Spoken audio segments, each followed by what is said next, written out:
Thanks for tuning in. Fitness Train live every Sunday, 12 Eastern Time. Aileen is on. Welcome back, Aileen. Glad to have you back, baby. All right, today we're talking about why you shouldn't train to failure every set unless you're doing this. But first, updates. All right, what updates do we have for everyone this week? We're leaning out. I mean, you're contest prep, so your updates are more exciting than mine. I lost 4.2 pounds this week, you guys. If you remember last week, I lost 0. And so we were like, oh my gosh, what we got to do here? Change out the macros, this, that, and the other. And we did. Dropped a couple hundred calories out of my meal plan, and the scale definitely moved. Everything looked a lot tighter, so I was very happy Saturday during the check-in photos. Yeah, if you've ever been deep in prep, you know what a 4-pound difference in a week means. That's very, very significant. Very significant. Dave and Buster's on. Hey, welcome back, Dave. I lost 6 pounds this week. Almost caught my vacation weight. Lost my vacation weight 1 week, almost. But 1 more pound to go. And then, hey, we're going to stick with 2,100 calories another week. Keep leaning out. Yeah, our diets are starting to change drastically between us, too. I mean, they've always been a little different as well, but with me being about 4 weeks out from show, I definitely have to tighten everything up. I have to be very consistent on what foods I'm picking day to day, like how much seasoning's going on there. So for example, James has barbecue chicken breast this week. I have plain chicken breast with some Flavor God seasoning on there, which if you're not familiar with Flavor God, it's really fantastic because it's all low sodium to no sodium and no sugar. So that's a lot different than if you just go to the store and grab the McCormick's and sprinkle that on there. You're getting a lot of sugar and stuff. So it's just tweaks like that is starting to be the difference between our diets as well. Moe's back. Hey. Hopefully I'm saying that right. From Finland. Thanks for tuning in, Moe. Appreciate you. Absolutely. Our clients are looking great too. We have 3 other athletes doing the same show that I'm planning on doing. So they're there. I think it's really exciting to see all 3 of them pretty ahead of the game. In fact, the one we said, go ahead and do a cheat meal just because he's still, got several weeks, a month, and he's there like today. So it's all good stuff, you guys. That's always good. If you're a competitor and you're ahead of the game, it's really where you should be and where you want to be. Yeah, I like it because then they can practice some peak week trials to figure out exactly how do we carb up and manipulate the water and all that good stuff.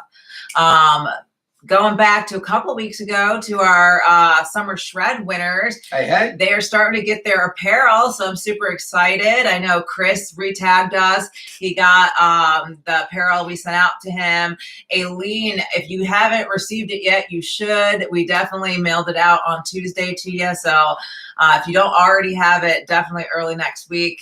And then Abdil from California, you should have got your stuff too. So congrats again, you guys. We know you're in Canada, Aileen, but we don't know which side, east or west or central. So if you're west, it's going to take a little bit longer. If you're east, it'll be there soon. Yeah. Angel's back. Good morning, Angel. How's the back doing? It's getting better, slowly and surely. We were actually hiking this morning. I went around a tree, down tree, all kind of crazy, and she was like, what the heck was that? I said, I don't want to hurt my back. I was like, well, if your back hurts later, it might be how special you went around this tree.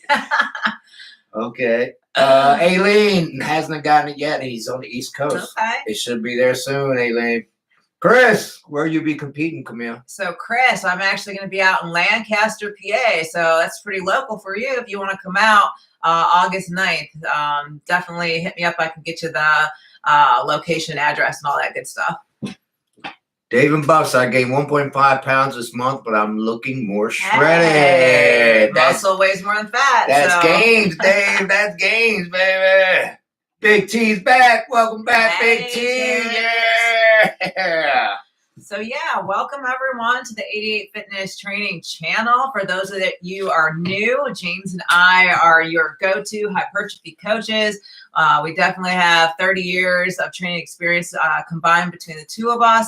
And the whole channel is just geared towards making those gains, getting you guys shredded. Gains, baby, gains. That's what we're here for. So today I think is a pretty fun topic. We're talking about, the fact that you might be training to failure every set thinking that's super hardcore, but in reality, it might be the reason that you're plateaued, you're inflamed, and even regressing, which nobody wants to be regressing. We always want to be progressing on this channel and making those gains. This is a controversial subject as well. A lot of different opinions, and we really didn't have time to get ready for this live, so I don't know if I'm going to agree with everything Camille's got here today. Yeah, it's funny, you guys. Like, you would think that James and I would be like lockstep, always agree when it comes to all things hypertrophy, but that's not true. Like, every trainer has their own experiences, their own philosophies that they believe in.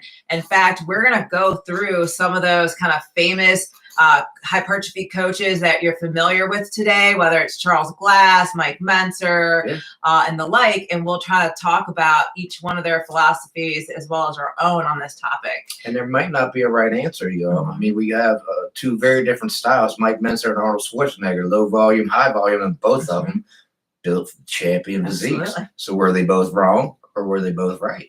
Yeah. So let's go ahead and jump into it. Like, let's start with like the wrong way people are training to failure. Like, when we say that, like, what does that mean? And Angel says, easier to train to failure if you have a good partner pushing you. Most definitely. That definitely can help for sure, Angel. And some exercises you better have a partner with you if you're going to failure. So some common mistakes that I at least see on this is going to failure on every set and every exercise. That would be number one. Another mistake is using it on those kind of like high risk compound lifts. No way. Yeah, those are like barbell squat, anything bench overhead, press. Barbell squat. Please don't go to failure on your barbell squats, y'all. Please do not do it. Another thing I see people do is they do a whole lot of junk volume to start with. And then they do failure, but it's like you really haven't earned the failure. You just did a bunch of junk volume, and now you can't get to your true like breakthrough sets, if that makes sense. Miss Tactic, Arnie and Mikey were both on gear, so a natty might have to train differently. Perhaps. Yeah, perhaps. Moe, I'm into calisthenics and never trained to failure. I leave it. A rep in reserve, 1 to 2 reps in reserve. I work out every day and I'm 61 years old. You're able to do that because you don't train to failure. That's fantastic. Yeah, it's fantastic. Yeah, another reason to not train to failure is to be able to keep going every day. Good stuff. Another thing we see is kind of mistaking that burn or soreness for effective hypertrophy. There's no correlation there between the soreness and hypertrophy, and we'll talk a little bit more about that later in the segment today.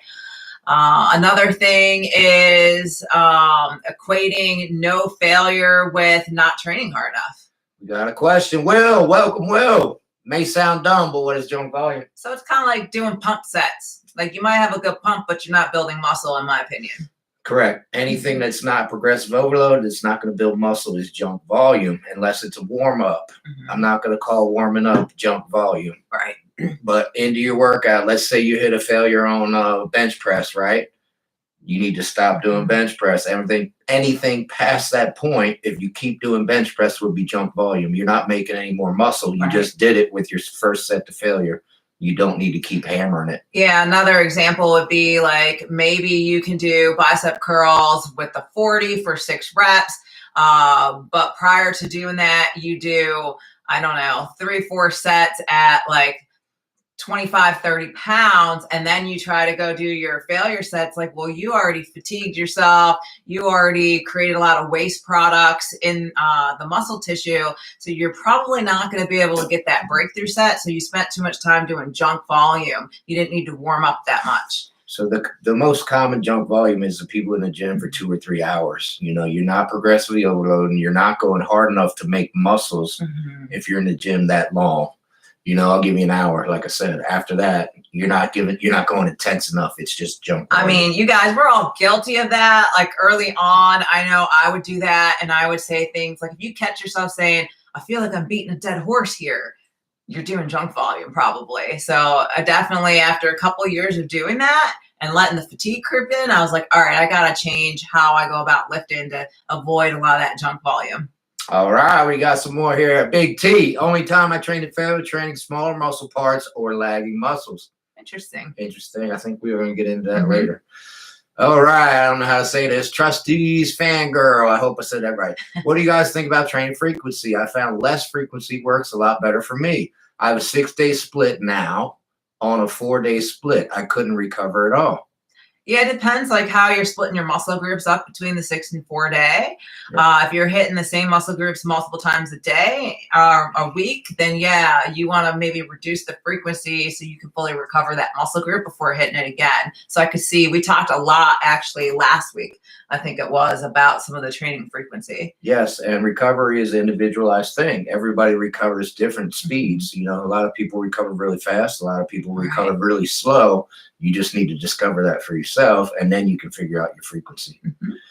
Dave and Buster, I train to failure because if I think I have 2 reps left, I always do. I talk myself into it. I love that. Yeah. Me too, Dave. I'm not leaving any reps in the tank, babe. All right, Aileen, so drop sets equal junk volume. This is very interesting. According to Mike Mentzer, yes. Yeah, but because according to others. Failure on your first set, and then you drop the weight. That's just junk. Because you already turned that muscle-making mechanism on. Remember the light switch. You turn it on one time, it's on. You don't have to turn it off, turn it on, turn it off, turn it on, turn it off, turn it on, right? So it's a very, once again, controversial subject. But, Aileen, according to Mike Mentzer, yes, drop sets are junk volume. And we'll talk a little bit about that because other coaches disagree with that. So it's very interesting for sure. Moe, what failure are we talking about? Technical or muscular? We're going to get into that as well. Yeah, so let's keep going here. Good questions, y'all. These are great questions. One of the reasons that people make these mistakes, number one, is just social media and this grind culture that, is kind of centered around that more is better, right? I'm going to have to back up. Even before social media came out, you had muscle magazines. Half of the information was good. Half of the information was not good. So it was even around before social media, y'all. Come on. That's true. Another reason outside of social media is a lack of structured progression. So, if you're not tracking, then failure kind of becomes your only tool to try to maximize your workout. So it's not very effective to do it that way, but that's another reason why people make some of those mistakes with training to failure. It's because they're not structured in their tracking. Interesting. Angel, can adding one more set help you think you're not training to failure? Help you if you think you're not training to failure. So that would add volume, but less intensity. I'm going to have to say no. More intensity is always going to get you more than more volume. Yeah, I agree with that. I mean, you can maybe try, like if you're not sure, like if that was your breakthrough set and you're, you can attempt it. If you don't hit that, progressive overload, then yeah, maybe you just, already hit it. And then at that point, stop. Don't keep trying. For sure, don't keep trying. To quote Mike Mentzer, more is not better. Better is better, you guys. So more is not better. Better is better. Once again, intensity is better than volume. So, and before we get too deep into the topic today, I want to hear from you guys. So do you train to failure? And if so, do you do that every set? And let's be honest, guys, I want to hear from you. So drop that in the comment box and let us know if you've been doing that. Dave and Buster, drop sets activate additional muscle fibers that may not have been engaged at the first failure. If it's true failure, you engaged all your fibers, brother. But you have a point. Most people don't go to true failure. They do 10 reps and then drop the weight. Right. They don't go to failure and then drop the weight. So if you're doing it that way, yes, 100%. And that would not be junk volume either if you're doing it that way. However, if you go to true failure on your first set, the rest of it's junk volume. You already fired every muscle fiber you could fire. It's a very, very good point. All right, so let's get into some definitions because a couple of you have already talked about this. Like, you know, what kind of failure are we talking? So in terms of muscular failure, right? When you reach muscular failure, it means that no matter what you do, you cannot complete another rep. You cannot produce that force in your muscle fibers to move the load anymore. That is muscular failure. You short-circuited your own muscles. They Yes. won't even work anymore. That's how hard you're training. Yep. And then that's a little different than, say, technical failure. So technical failure means that the form has started to break down. Even though you could force more reps out, you can't really safely do it. So you kind of cut off the lift because the form's broken down in some way. And then there's, you know, a variation of that. I'll call it breakdown failure. This is like a complete, utter collapse of your technical failure. This means that your risk level is going to skyrocket, and you should avoid this kind of complete breakdown failure. Again, same thing as technical failure, but this is like a really sloppy rep where you're like, I'm going to slip a disc in my back if I try this deadlift one more time.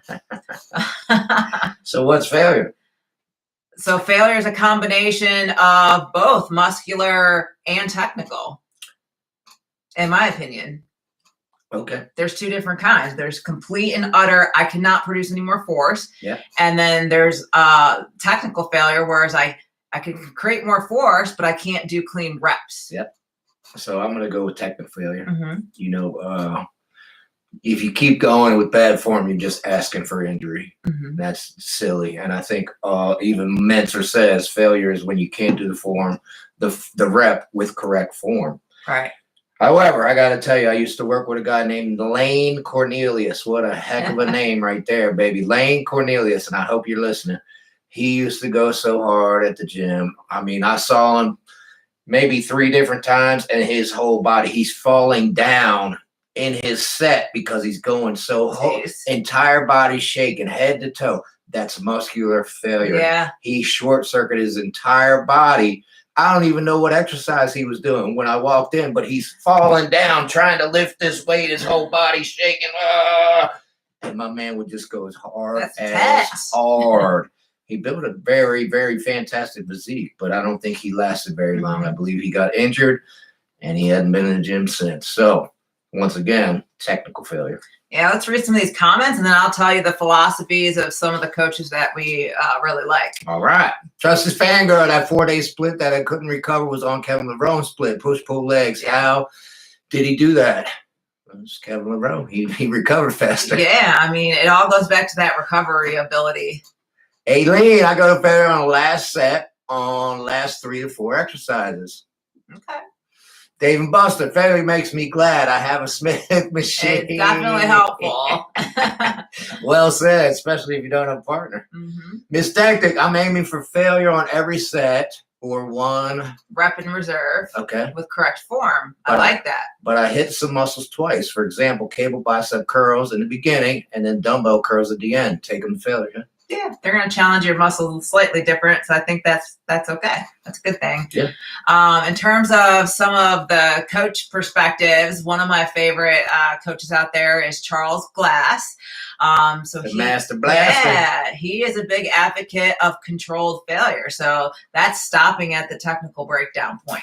Yep. Right. So he won't encourage anyone to go beyond that part once the form starts to break down. Mike Menzer was another one kind of big on the technical breakdown. Yep. But he truly believed in one all-out set to failure. Yep. And he focused a lot on giving yourself that full recovery, no matter how many days that took. He also did 1 set. Mm-hmm. That's it. 1 set. There's John Meadows, the mountain dog. He really believed in failure on the isolation work or final set only. Right. So, and there was times where I would say maybe he is a little less focused on technical failure. There's times he geek out, those couple extra reps, as long as the form wasn't totally sloppy, like we were saying in the beginning, like that complete breakdown of failure. The Mountain Dog. Yeah. And he likes a whole lot more volume than I would say like a Mike Menzer. So yeah, those are some of our favorites. One of my favorite coaches is modern day coach is Dr. Chester Sokolowski. He's a big believer that failure's got to be programmed. It's not random. You don't just go in like, I think I'm going to go to failure on this set. That's interesting. I'm going to program a failure set. And he, again, same thing, believes on technical failure. And so, overreaching when you can. All of them but Mountain Dog is technical failure now. Yeah, and I would say, like, John Meadows isn't going to go in there and tell anyone to use sloppy bad form, right? Like, of course. So they kind of all, in some regard, believe in technical failure. But just in watching videos and them lifting, that's what I've observed. All right, Maui, I think technical and muscular failure come at the same time in practice because as you go after failure, other muscles come in. That's a very good point, Maui. If you actually do go to failure, muscular failure, your body's going to try to recruit other muscles to lift that weight. It's a good indicator. Going back to my boy Lane Cornelius, that's why his entire body was shaking. I don't even know what exercise he was doing, but he was recruiting every muscle he had in his body to lift this weight, right? I think he was actually doing curls, by the way. And his legs were breaking down when he's doing curls. He's putting so much effort into it. All right, Justy's fangirls. I'm also a big fan of failure. I do lots of reps, though. About 15 to 30. I just feel like getting an insane pump when I do high reps, especially squatting. So it's interesting. And so my advice would be to keep the reps at 20 or less. I feel like anything over 20, you're 100% right. You're getting a good pump, but that doesn't necessarily mean it's leading to hypertrophy. They're kind of not exactly related. So just be careful with doing that high volume like that in the 30 rep range. Yeah, I agree. And you can do it a lot more efficiently than 30 reps. All right, Dave and Buster, I go to failure on my last set. Otherwise, I wouldn't get my needed volume. Yeah, it's a very good point. Very good point. Yeah, it would be very, very challenging. Once again, you walk in, you go to failure on your first set. You don't have much left for the rest of your workout. It's pretty much jump volume, right? Yeah. I mean, let's talk a little bit more about why going to failure like that can backfire. Number one is just central nervous system fatigue. You know, you're talking about your boy Cornelius. That sounds like, you know, after doing that repeatedly, he's going to have some serious central nervous system fatigue going on. So hopefully he's emphasized the recovery aspect of that because that's pretty intense for sure. Yeah. Angel, do you like going to do you like doing the negative on your exercises to get past failure? Yes. But Mike Menzer says you're not at true failure until you hit the negative failure, but you need a partner. Yeah, for many of the exercises. You're going to technically break down way before you have to go to the negative failure part, right? So your partner is going to have to help you lift that weight up so you keep good form, and then you lower it down until you hit technical negative failure. Yeah, absolutely. And so some other reasons, which, you know, Dave and Buster beat us to it, you're going to notice that if you're trying to go to failure with every set, you're going to have a drop in the quality of your volume. And remember, guys, the quality matters. If you're not lifting with quality and the right amount of effort, then you know, you might as well not work out because it's not going to lead to hypertrophy. So you still have to be able to hit the proper amount of volume for your exercises. And if you guys were with us last week, we talked about, you know, an optimal amount of sets for your intermediate to advanced lifter was 6 to 10 sets for that muscle per week. So if whatever you're doing, training to failure is limiting you from doing that, well, then it's not the most efficient way to get after hypertrophy. Sure. You also have different muscles that take different exercises. So in other words, chest, you could bench press to failure, but you still got to do some kind of fly, right? You've hit the push part of your chest, but you haven't hit the fly part yet, right? So keep that in mind as well. You know, I don't know if bench is going to failure on bench is going to take away from your flies, but if you switch the order of them, it's going to take away, right? Just keep that in mind. Absolutely. All right. Where we at? Angel? Do you like doing the negative? Oh, we just did that one. Okay.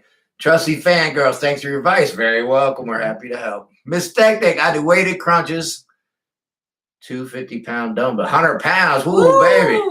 To build abs, but after 40, 50 reps, I'm not hitting failure. Oh my goodness. You got like the strongest abs ever. Hanging leg raises lead to grip strength giving out before abs. Me too on that one. You can use straps. Try using straps on your hanging leg raises. Man, what are you doing? Crunches. Do sit-ups instead of crunches, brother. Weighted crunches. That's an insane amount of weight and an insane amount of reps to be doing. You don't need to do that. That is, yeah. Do a complete sit-up instead of crunches if you can. If it doesn't bother your back, et cetera, et cetera. I would go ahead and do sit-ups instead. Or even decline crunches or sit-ups if you have been just doing them based on the floor. Try adding extra stretch across the abdominals. Yep, do the decline. Decline sit-ups. Sit-ups it is. So we talked about, if you train to failure every set, the central nervous system fatigue is a very real thing. It's going to inhibit your gains. We talked about the drop in quality volume, which is really important. The other thing we haven't talked about is the increase in joint and connective tissue strain, you guys. You're going to wear and tear all of that connective tissue if you're going to failure every set. And a lot of times when you actually are sore and you've got that delayed onset muscle soreness, it's actually connective tissue damage and not muscular damage. We talked about this a little bit last week too. It's the myofascial tissue, which just leads to inflammation. And so when you think about the fact that you're in there doing your lift, you're hitting that protein shake, after because you've activated that protein synthesis window. Well, now your body's prioritizing fixing that connective tissue. It's not trying to add to the myofibrils to make your muscles bigger, right? So we want to make sure we're not going in there causing connective tissue damage and joint strain. And your body is going to prioritize muscle connective tissue over muscle all day, every day. Yeah, it always prioritizes repair over growth. Unfortunately, right? So that means that when we lift, we want to keep the damage on our muscles low to moderate and make sure it's not high and make sure we're not doing that connective tissue damage. The other thing too is no recovery equals no gains, you guys. We're big on this. You have to let those muscles rest. So if your split is preventing you from doing that, or you're going to failure every set and you just can't recover, it's not going to take you anywhere. Yeah, I'm going to say it again. Once you go to failure on 2 or 3 exercises, you're pretty much done. You don't need to keep going after that. And if you are, it's junk volume. All right, Angel, what's a good anti-inflammatory product you use? I take turmeric. Yeah, I really like turmeric for that purpose. You can take it as a supplement. You can put it on your food. There's different ways you can do that. Tart cherry, I believe, is another one we take. It is another one. I don't take that one anymore because of contest prep, but definitely turmeric. I also take oregano oil on lifting days. That helps with inflammation as well. Nice. Maui, does it often replace volume? What do you think? Does what replace volume? Yeah. I probably lost it. Maybe it was like when the comment jumped in there. So explain when what replaces volume. Mitchell, good morning, guys. I'm 39. I'll be making 40 later this year. Hey, in October. I currently train to failure on leg and back day, being that they are bigger muscles. I also train this way because I'm a cop. So with my profession, I try to remain strong. Very good. Good advice. And after 40, you might want to be careful going to failure on legs, bro. It's super nasty. I also wouldn't neglect the smaller muscles, right? Like, I think you can safely take smaller muscle groups to failure too, especially if you want them to grow as well. You definitely don't want to end up with muscle imbalances in strength as a result. So just something to consider. Yeah. As a cop, you got to be fit. You got to be strong. You got to be able to run. You got to chase the perps down, et cetera, et cetera. But I'm with you. It's just tough, man. Going to failure on legs. I'm just thinking squat, leg. You got to be on another level for that. Ooh, man. And then recover. Make sure you're giving yourself enough time to recover. All right, Chris, anti-inflammatory. I eat walnuts and turmeric. Nice. Very good. Nice. Mitchell, strong. Would you suggest taking it easy on overtraining. I definitely wouldn't overtrain. Yeah. I mean, if you know you're overtraining, you're missing out on strength and size. So definitely dial it back. Like I said earlier, make sure you're recovering. If you are going to failure on your legs, etc., just make sure you recover. Give yourself enough time to recover. Yeah, I mean, the best indicator on overtraining is if it's been a couple weeks and you're not able to progress in weight or reps, then something's amiss there, and it's probably overtraining. So give it a couple extra rest days in there. Fun fact, my 16-year-old daughter says, wow, Dad, you're way back in 1985. Way back? Come on. I was born in 84, you guys. 76 here, baby. Oh, I was dating a girl 100 years ago, and she looked up my birthday for some reason and went 76. Oh, I forget how old she was, but much younger, obviously. She says 76. Oh. Moving on. All right. Fangirl, how frequent do you two train chest? I do it once a week. Yeah, I probably hit it about once a week as well. GB92, welcome back, baby. Late start. That's okay. Glad you joined us. Shout out from the garage gym. Get some. Yeah. Chris was born in 85 as well. There you go. 80s babies. So yeah, if you don't recover from it, then you didn't train. You just suffered, you guys. Yeah. Like, think about how grueling some of these workouts are. So if you're not going to make gains from them, you're just suffering for no reason. So it's just not worth it. Like, you need to emphasize the recovery part as much as the training part, for sure. Angel 70 model. Maui used to work out often and less sets, or rarely and lots of sets. I think you just answered it. Yeah. Whichever one you like better, or whichever one gives you better results. I would say, hey, where did it go? 3 up. So work out often and less sets, or rarely and lots of sets. For me, I would do less sets and often. Yeah. That's just my style. I like to go to the gym. He does. So I'm okay doing it the opposite, or somewhere in between. All right, another Angel. Welcome back, Angel. Big fan. How many sets is safe doing a bro split? So we talked a little bit about this last week. I recommended 6 to 10 sets for each muscle group. And so that means you're probably hitting that. The thing is you're going to be hitting that 6 sets or so in one workout. Yep. I just had this conversation with my client, Penny. I hope she's on and listening. She was like, I tried the 6 sets for chest. And I was like, oh no, we're on like a push-pull leg split. So I probably would have split the 6 sets into 2 different workouts, like 3 and 3 for chest, and not like all 6 in one workout for someone that was doing that type of split, because that's a lot of stimulus all too fast. So hence to say she's very sore this week. Yeah, Angel, it's a good thing. And I do the bro split myself, but you got to realize you're doing 6 to 10 sets, you're going to have to really dig in, dig deep. So for example, I'm going to do 1 set to failure 6 times. So it's going to be flat bench. Of course, I'm going to warm up before I hit my failure set. After that, it's going to be some kind of fly. You know, I'm already warmed up, so maybe 1 warm-up set, maybe. Right. After that, incline bench. I'm not going to warm up. I'm going to right to my failure set because I'm already warmed up. After that, some kind of incline fly. Once again, maybe 1 warm-up set, but probably right into it. And then decline barbell bench, failure. And then decline flies, failure. That's 6 sets to failure, not including all the warm-up sets. Yeah, which is intense, you guys. If you're, if you're not used to training that way, you have to dig deep. Start with a little less and go from there. Work your way up, because 6 sets to failure like that is very intense. It is. You're gonna have to dig deep, and I only train it once a week, so it gets a full week to recover as well. Big T recently had to adjust my training schedule since starting a new job this past week, as we're also in the midst of moving to Delaware. Oh, I didn't know that, Terrence. Congratulations. Yeah, congrats, Big T. I saw you post a new job. Good job, man. I know you were trying to get up to Delaware, so you finally did it. Congrats, baby. Yeah. Aileen, 71, but feel 30. My man. That's right. Aileen looks 30. I'm just saying. Maui, same to me, James. Yeah. Yep. All right. Other Angel, excuse me if I'm calling you Other Angel.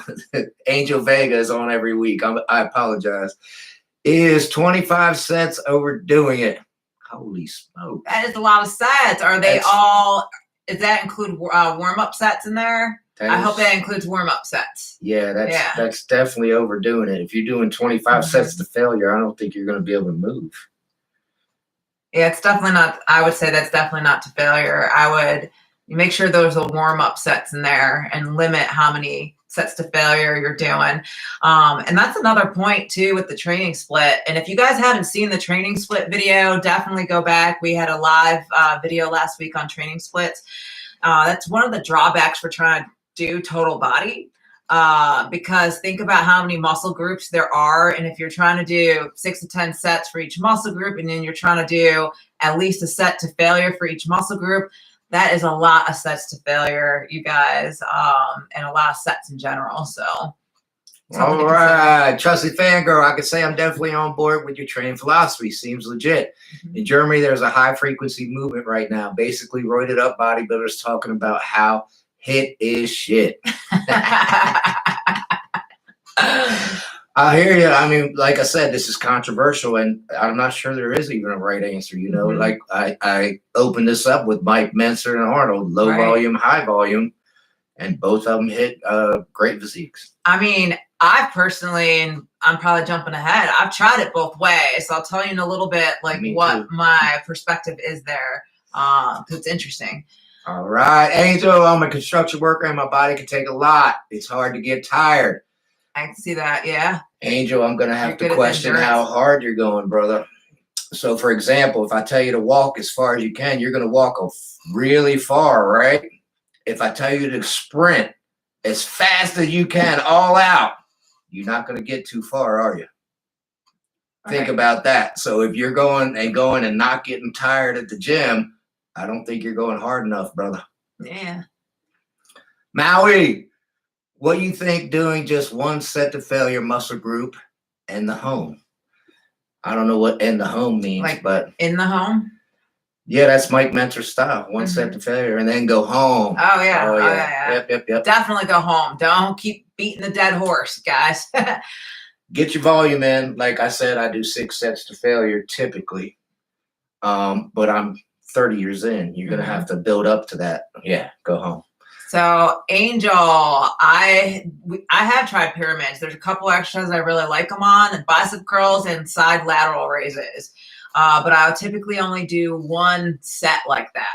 I warm up, and then my last set, I'll do some kind of pyramid, but I won't keep pyramiding every set. Yeah. I'm going back to Maui. Yeah. Mentzer will preach one set. That's it. So if you're doing Mentzer style, you're going to do one set of chest to failure. I think he does 2 body parts. So then you'll do a back set to failure, and then you go home. Right. For me, I do a little bit more volume like we just talked about. I'll do 6 sets to failure and then go home.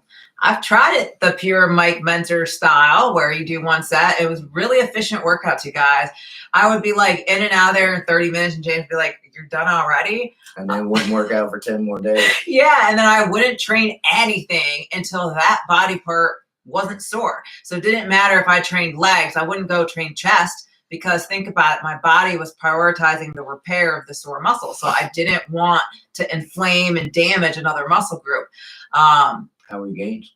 I think pretty good. So James and I have been looking at week to week. My focus with the Mentzer training was legs. So we've been looking at week to week progress photos compared to my stage shots in 21. There's a significant difference in the hamstring and glutes. More muscle. So, hey, there's got to be something to it because that's the training style I did for sure. All right. So let's go back to our topic here and talk a little bit about when and how to use failure smartly, you guys. So we talked about a lot about how not to use failure, but how do you use that smartly in your training program? And see, Angel says, I was asking the other Angel if he's tried pyramids. Sorry for the confusion. Great question. Yeah. Pyramid sets will get it, baby. Yeah, you better believe it. So let's talk about the application of failure and our favorite coaches. We've kind of beat this one to death, but Mentor, 1 set to failure, low volume, full time to recovery. That's all you need. John Meadows was a believer in like your final and only set. He really liked doing the machine work to failure. Safer. Mm-hmm. And he liked to use a lot of rest pauses as well as partials in there to reach that failure.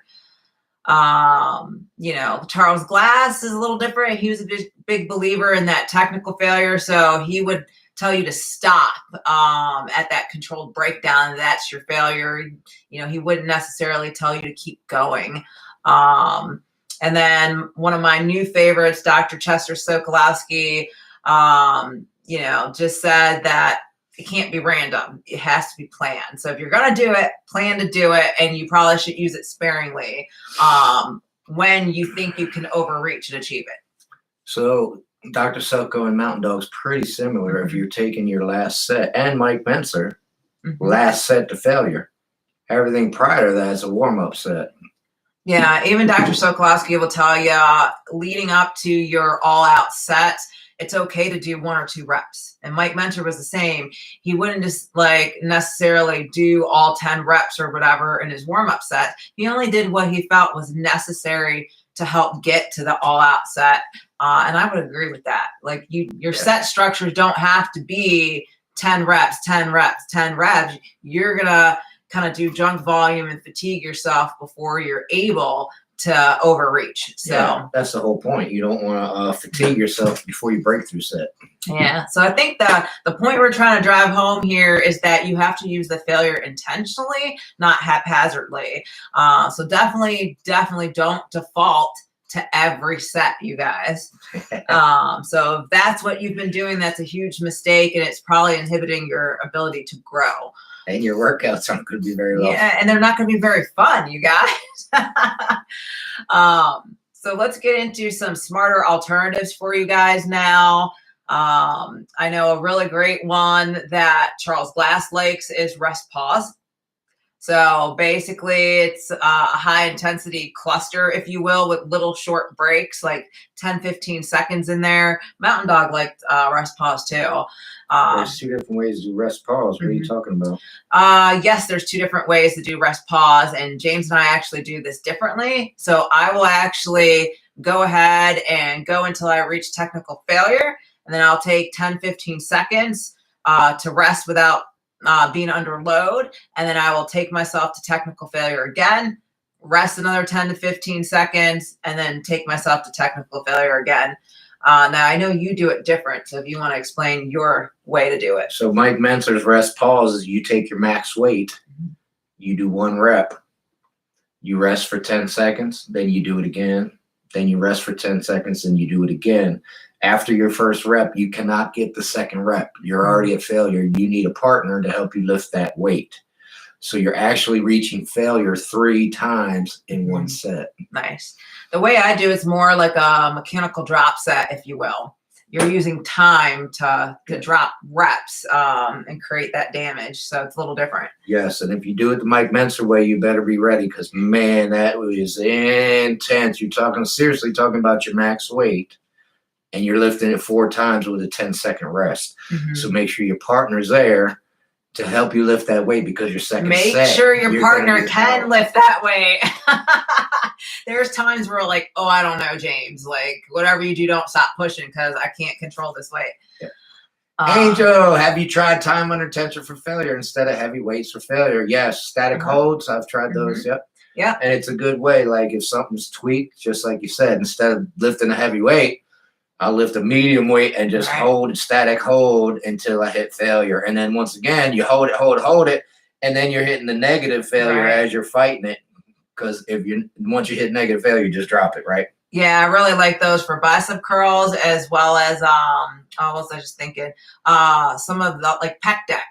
I love hitting the pec deck like this and trying to squeeze and then slowly releasing into the stretch position. Trust us, fangirls, man. I watch your YouTube videos. How did I not recognize you? Rest pause is a very interesting approach. That's funny. Awesome. Fantastic. Thanks for watching. So yeah, you got the static holds.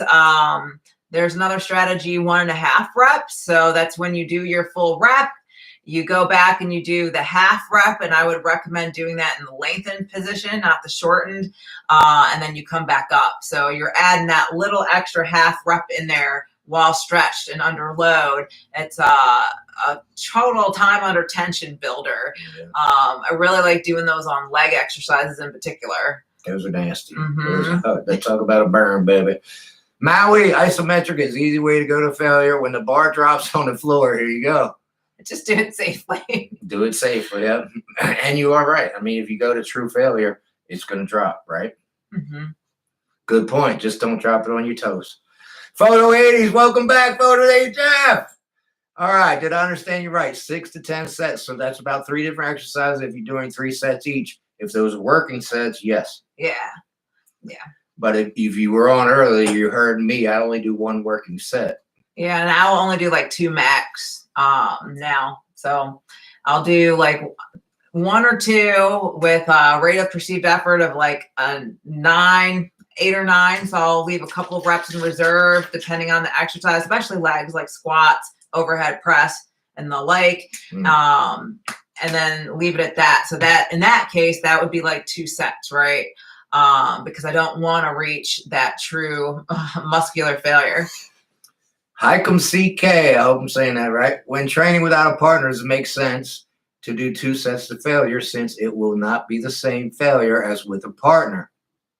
That's a good question. Yeah, I mean, I think you can, kind of like we're saying, I think you can also incorporate some of these smart ways to reach failure. The rest pause, the static holds, the 1.5 reps.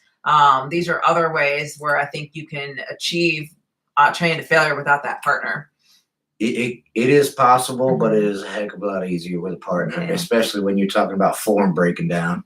Your partner is going to be there when your form starts to break down. He's going to check you, first of all, and say, hey, your form's off. Let me help. Yeah. And keep you going. So it is possible, but it's a lot easier with a partner. Another approach, which is good for not having the partner, is mechanical drop sets. I love these on like barbell curls, right? You go until you reach that technical failure, and then you go right into a drag curl. And you geek out a couple more reps that way, and then you reach failure. Don't need a partner for that the way you would with like a forced rep or doing negatives. So again, it's a smart way to go to failure on that particular exercise. All right, trust these fangirls. What's the science behind rest pauses that actually result in more muscle gains? I've got insane pumps trying it, that's for sure. So according to Menser, yes, you hit that failure, you hit that max rep, that muscle switches on, you're done. You don't have to keep turn it off, turn it on, turn it off, turn it on. You turn the muscle making mechanism on biologically in your body with 1 set. Turn it on, you're done. Yeah, I mean, also with rest pause, you're allowing your body a little more time to clear those hydrogen ions, and that's usually why you feel the burn. So a lot of times people aren't at failure; they fail because it burns. It hurts. It hurts. So if you allow those hydrogen ions to clear, you can continue on and try to reach that actual muscular failure or technical failure. Yeah. But if it burns so bad that you can't reach technical failure, well, then you're not getting the gain. So that's a very good point. Yeah. Once, and this is most people, this isn't 88ers, y'all. We're hardcore. We're going harder than that. But most people, as soon as they feel the slightest bit of discomfort, that's it. They're done. That's a wrong indicator. Yeah, that is not an indicator of muscle damage. It's a accumulation of waste products in the muscle tissue. Yeah. So just keep that in mind. The last smart way you can reach failure there would be lengthened partials. So you hit all your sets, and then you can still usually geek out some lengthened partials. That's a nasty one. So imagine you're doing lat pull downs, right? You get to a point where you're like, I can't reach full range of motion. Well, then do what you can. Pull it down as far as you can. You're still overloading that muscle tissue. And those fibers have a great propensity to grow when they're in that lengthened position. So really effective technique there. Do it safely. Do it smart. Yeah, definitely don't do that, in squats, right? You're not going to be like, oh, I don't think I can get up from the squat. Let me do some more lengthened partials in the bucket. Like, that would be very difficult. Do it smart. So a muscle stretched under load has the most potential for growth, but it also has the most potential for injury. So do it smart. No jerking movements, nice and smooth, controlled. We are advocating partial reps at the lengthened position. Right. Just do it smartly, yo. Right. Do not tear your muscles. Maui, more you take pain, the more you gain. There is some truth to that. I mean, most people just can't even take themselves to that level to, really feel that pain. I will say that, like, I used to really think that you had to go in the gym and absolutely destroy yourself to make muscle. But in truth, that actually can create high amounts of damage, which is very difficult to recover from. And you can even cause cell death if you go too hard at the gym. So nowadays, I'm a bigger believer in trying to go in there and create low damage to moderate damage, because that's what my body can repair and deal with to try to grow bigger muscles.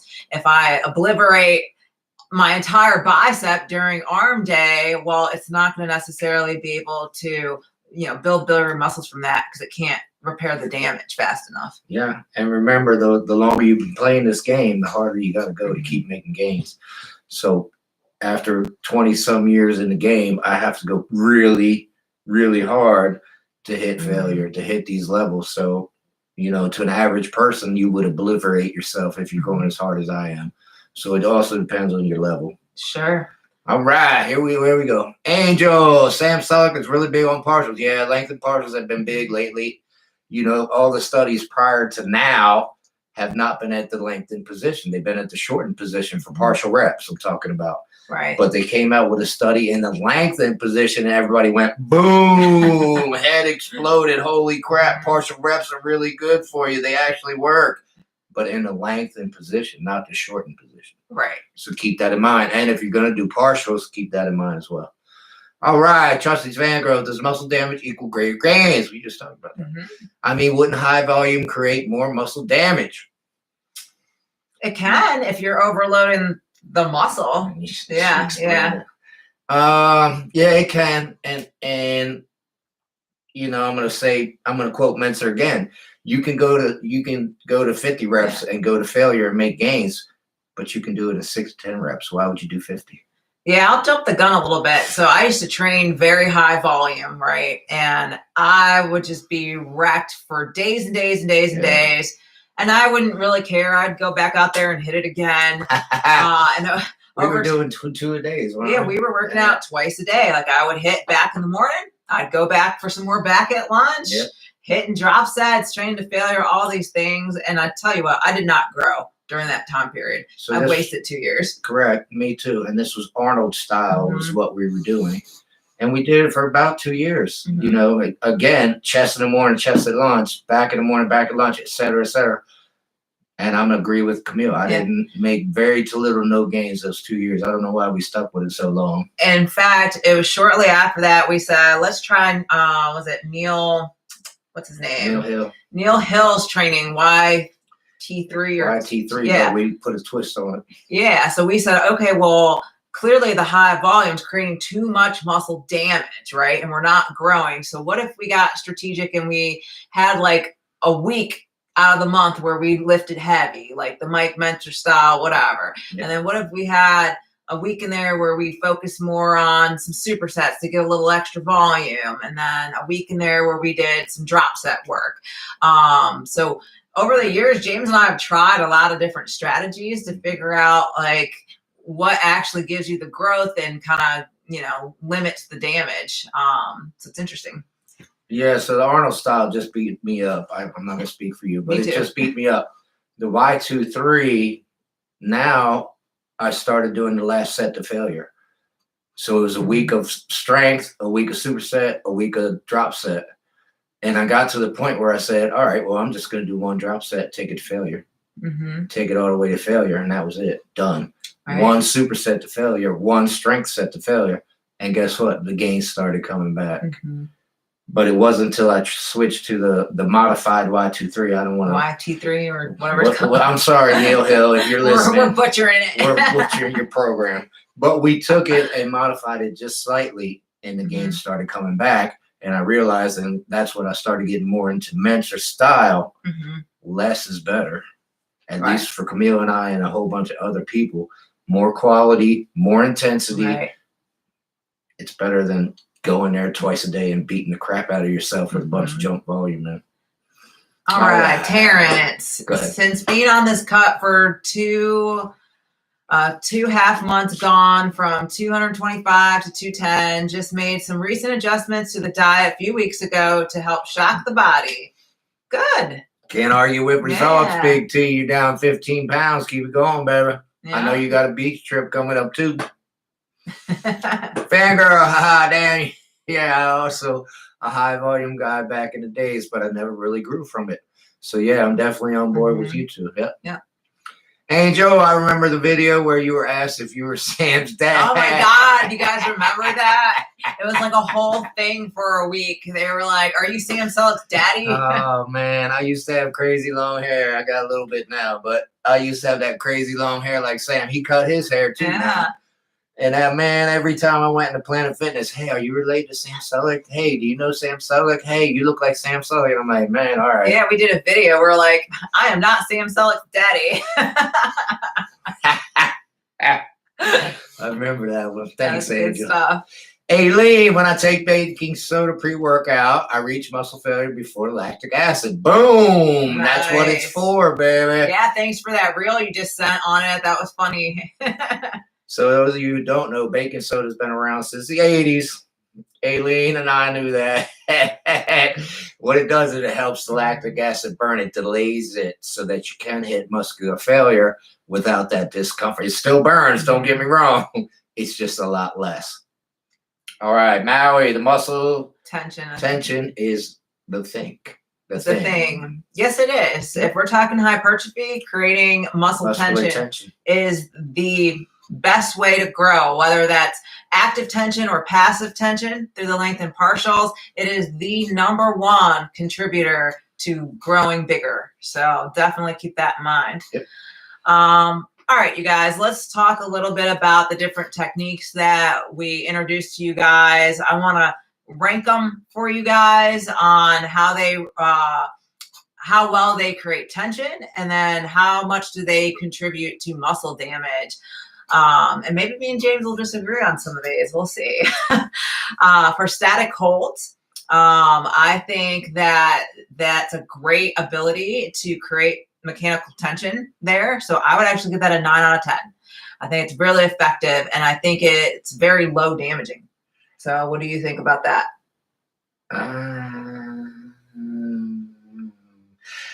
I'll go with that. Okay. I'll go with that. All right. What about 1.5 reps in terms of the ability to create tension? It's a good one, and I think it would be low damage as well. Okay. I think it's probably low to medium, depending on what you're doing and how you're doing it, just because you do have joints and connective tissue. So same thing when you static hold. Yeah, you're adding a little more volume in there while under load. So could be damaging. I don't know. We'll see. It depends on the person.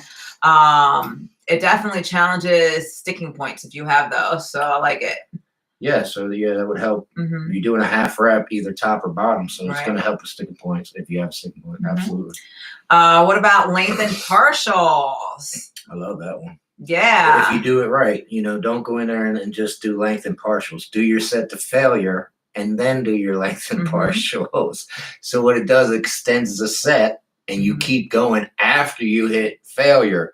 Right. So you're actually going to failure and then a little bit more failure. I've talked about Tom Platt's video before. I still haven't seen it, y'all. I got to look this up. Allegedly, there's a video of Tom Platt's doing dumbbell curls. He's seated on the bench, and he goes to failure. Then he goes to partials, and then he fails on his partials, and he's just screaming on the bench, trying to curl these dumbbells, but nothing's moving, and he's just sitting there screaming, trying to lift the weight. I got to find that video. Come on. Yeah, but with the lengthened partials, in terms of tension 1 through 10, 10 being the best, I would give these probably like a 6 or 7. And the reason is when you're in that lengthened state, you're creating what's called passive tension. So it's probably not as effective as active tension, but a close second. So I, give it maybe a 7 as compared to, active tension there. And it is definitely medium to high damaging, I would say, because you are placing yourself in that stretched position. You can only stretch so much. So you are definitely going to cause some muscle damage there. Better believe it. Hey Lee, you gotta do program for old men. Yes, we do. I'm an old man myself, so yeah, I get the game and I can help out a bunch of other old men as well. And then mechanical drop sets, I would give this a lot lower, like maybe a 5 or 6 out of 10 for ability to create tension. And it's medium damage. It's not going to create too much damage. So yeah, it helps you keep the intensity high though. So I do like it as a technique. You heard my opinion on that one earlier. Yeah. All right. So, summarizing some of that for you guys, you want tension, but you want to be able to control that tension. So yes, if that's the case, static holds are great. If you want, brutal growth, then introduce those lengthened partials. It's going to be nasty. Just make sure you're spending time recovering because it's going to be high damage. If you want intensity without risk of injury, try rest pause. Try those mechanical drop sets, right? It's a lot less risk, I would say, there with that technique. And then if you want to create that stability and maybe some of your weak points, try the 1.5 reps. Those are all really smart ways to approach failure depending on what you're looking for. It's a good approach. So I want to give you guys some practical examples before we conclude today. So, let's talk about chest hypertrophy, for instance. So, incline dumbbell presses. Like, what's your strategy there? I think you said it. Like, you do your sets, and then you do one all-out set to failure. And if you did something before that, you just go right into the failure set, right? That's what you recommend. Correct. Yeah, I don't. Once I'm warmed up, I might do one warm-up set, but most of the time I go right into the set because I'm already warmed up. I don't need to keep warming up. Yeah. Same thing with like a machine chest press, for instance. I would save your final set and then do something. And I think rest pause would be great on that. I think that's a great technique. At least rest pause the way I do it. I don't know about your way. Both ways. Angel, keep lifting, keep living, keep laughing. Have a great week. Stay pumped. Thanks, Angel. Thanks for tuning in. We appreciate you, brother. Aileen, you do deep stretch on incline too. Yep. Absolutely. If you're doing something like a cable crossover, I would probably focus on form on this one, not necessarily like adding a failure technique. You can usually move a lot of weight. So I don't know about, maybe if you want to do a drop set, but I don't think it's necessary on like a cable crossover for the chest. Maui, I like to do rows at first, full range of motion, and in the end, half range of motion. All right. Lengthen partials. Yeah, I like it. Or just partials. Continue the set. Yep. For sure. Let's see. If you're doing calisthenics, because someone talks about calisthenics, you're doing push-ups, right? You're doing push-ups to burnout. So of course you're doing as many reps as possible, but again, I would focus on form failure only. Don't do any forced reps there, right? Because you're going to risk injury. So technical failure on that one. Well, we got a good question here. Well, you both have your own way of doing things in the gym. Do you have something that you do that others just don't understand or see the reason for? Question mark. Splits, supplements, or just a workout? Great question, Will. I don't know if they don't understand it or they don't. I did a sandwich set the other day on triceps. So I did overhead cable extension, close grip bench, and then back over to the overhead extension. Well, when I got done, guess what? Every guy in the gym did. A sandwich set? Sandwich set. They did the exact same thing I was doing. So I don't know if they don't understand it or what, but they never saw it before and wanted to copy it. Yeah. In terms Maui, yes, please. In terms of splits, I would say it's not that James doesn't understand it, but he hates my split. It's like an Arnold split or a modified Arnold split, and he can't stand it. He's like, I don't know why you do that, but hey, it works for me. So it is what it is. Yeah, my split's a bro split, so it's pretty Uh-huh. common. Nobody really asked about that one. Supplements, the baking soda. Yeah, Aileen got us onto that. Although, Aileen, I had to stop the baking soda. I just naturally hold a lot of water, and that was causing a lot of extra water retention, which 4 weeks out from a show, no way I want that. But hey, when I go back to off season, absolutely. I think our supplements are pretty regimented, pretty normal. For everybody takes what we take, so I wouldn't say that. And then the workouts, like I said, a lot of people sit back and watch, and then they copy. I don't know if they don't understand it or if they've never seen it. You don't see sandwich sets very often, so. The length and partials get you stared at sometimes too. Everybody thinks it's bad form when you're doing a half length reps. and partial. Like, why are you doing half reps? Because you are doing a half rep. So yeah, you're gonna get a stink eye. That's a good one. I didn't think about that. But yeah, you'll get a lot of looks when you're doing your length and partials. Yeah. All right, fangirl, do you think underhand grip on barbell rows and deadlifts are dangerous? I've seen many tears, but I feel my back a lot better with underhand grip. With barbell rows, I don't think so. Underhand grip's great, but with deadlifts, I do hook grip. Both. Yeah. 1 over, 1 under. Yeah, I do over under. It's better stability controlling the bar. Yeah, I never actually heard that one for deadlifts with the tears. I've never seen anybody deadlift underhanded, but it makes sense. It would tear. I use straps, so I use both overhand grip. So yeah. I'm going to have to see. I'm going to look around, see if anybody's doing underhand deadlifts. Yeah. I've never seen that. I've never seen it either. All right, Aileen, lots of people copy my exercise. Boom! Nice. I'm doing it right. So yeah, let me give you guys just some leg day examples, squats, hack squats, whatever, any kind of squat, right? I actually will stop at 1 or 2 reps in reserve.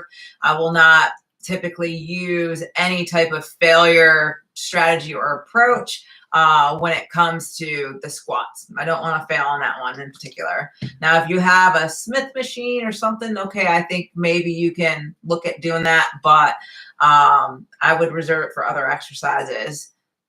You got a question?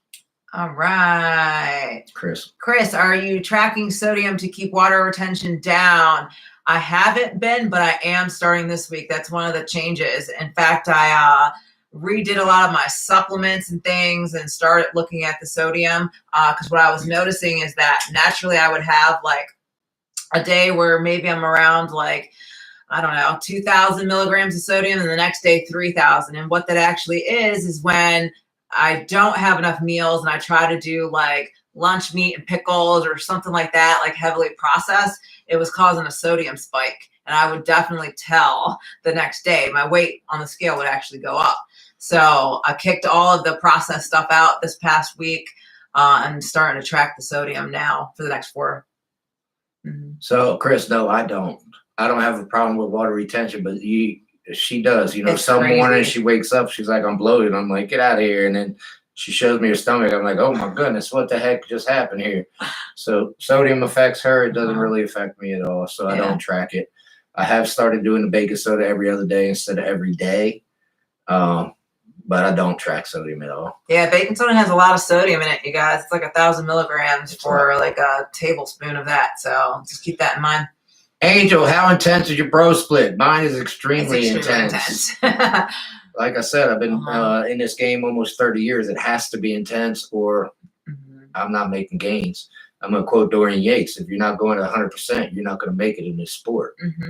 So my bro split is very intense. Yeah. I can't speak for anybody else. And that's probably another reason we get looked at the gym. Go ahead and look around the gym next time you're there. See how many people are actually working out hard. You know how many people go to the gym and don't even sweat?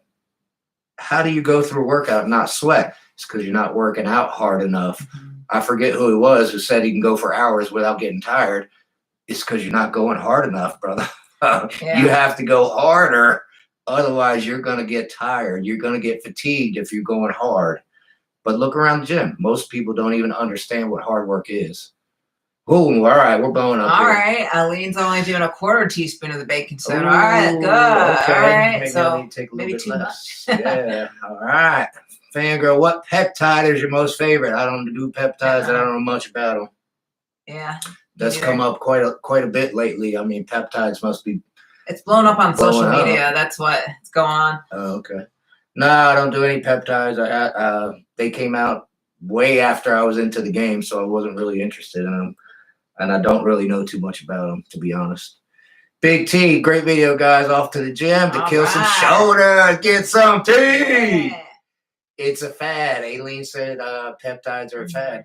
I can see that. So I do know a lot of people at the gym taking peptides, and none of them are making gains. I can tell you that. It's probably because they're not training intensely. Once again, nothing's going to replace the gut-busting hard work. Yeah. And once again, look around your gym. See how many people are actually working hard. Right. It's not. I mean, it's not even half of them. Yeah, yeah. So going back to some of the leg day examples, one that I really like doing for training to failure is Bulgarian split squat. So on my final set, I'll actually do a drop set on the Bulgarian split squats. So I'll do my 2 or 3 drops on there, and then I'll actually do lengthened partials in the stretched position. Talk about getting stared at. That's nasty. Like Bulgarian split squats with dumbbells are nasty to begin with. And then you try drop setting and then doing lengthened partials, super duper nasty. So when you drop set, the only set you're going to failure is the last one. The last one. Yeah. So I'll get my, sets with 1 or 2 reps in reserve. So I'll do 1 or 2 sets like that. And then on the last set, drop set. All right. Hikem CK, how to make sure to have enough warm up without compromising the ability to do overload on the set to failure. Are sets with low reps and eventually less pump enough? I think that's 2 different questions. Yeah, it's very individualized. So like with me, I think it changes over time too. And as you progressive overload, right? So leg press is one that comes to mind. Like there's no way you can put 6 plates on per side if you haven't done like 2 plates per side or whatever, but over time you'll be able to jump up by 90 pounds at a time pretty easily. It just depends. This also has to do with your age. I have to warm up a lot more now than when I was younger. When I was younger, I barely had to warm up at all. But with some age, my joints, I got to warm up. I got to warm them up before I'm going. What is the correct amount? Is that what you want to do enough to get warmed up without fatiguing yourself, and that's going to be a individualized thing as well. Sometimes I can tell. I'll be like, all right, I'm only doing 3 or 4 sets, because if I'm going for that all-out breakthrough set, there's just like if I do more than 6, it's like the fatigue's already creeping in. Yeah, and body part too. So I got to warm up legs a lot more than any other body part as well. Sure. Maybe because it's hips, knees, ankles. You got a bunch of different joints, but I do have to warm up legs a heck of a lot more than any other muscle. For sure. All right. Aileen, I like sissy squats as a finisher. That's a burner bed for sure. Yeah, I think that's a great one. Do as many reps as possible. That's a great way to reach failure there.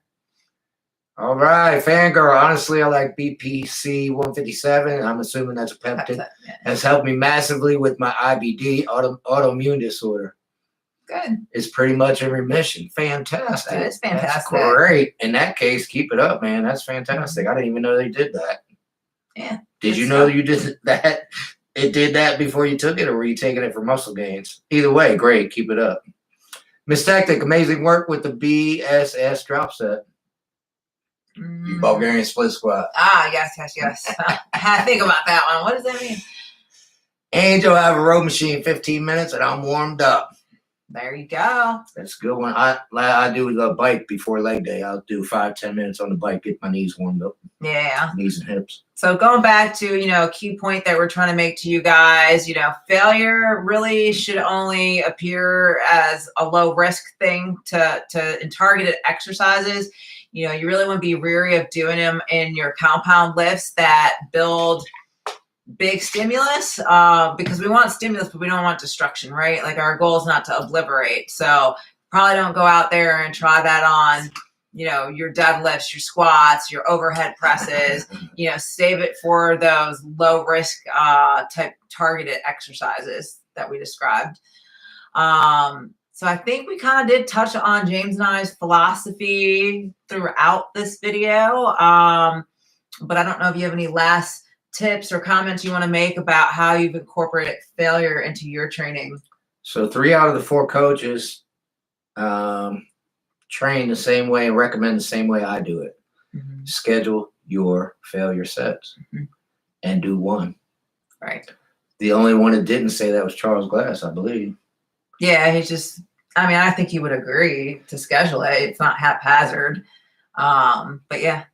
So 4 out of 5 coaches agree. Mhm. One set to failure and schedule it. Yeah.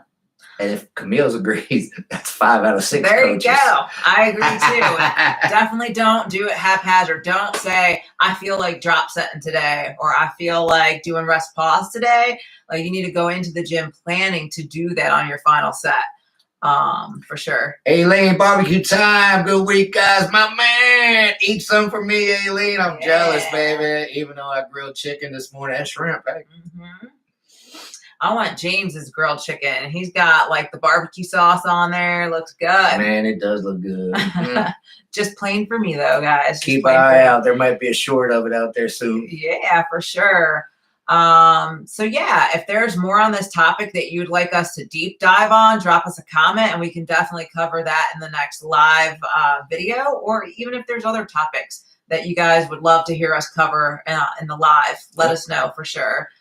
But yeah, we appreciate everyone tuning in today. I love all the engagement and the questions, so keep those coming. Fantastic, yes. Yep. And if you haven't subscribed to the channel, definitely subscribe. That way you can stay up to date on all of the videos as they drop. But yeah, I appreciate all of you guys, and we will definitely see you guys next week, same time, Sunday, 12 Eastern. A lot of new names, a lot of old names. We appreciate each and every one of y'all. All right. Bye, everyone. See you next time.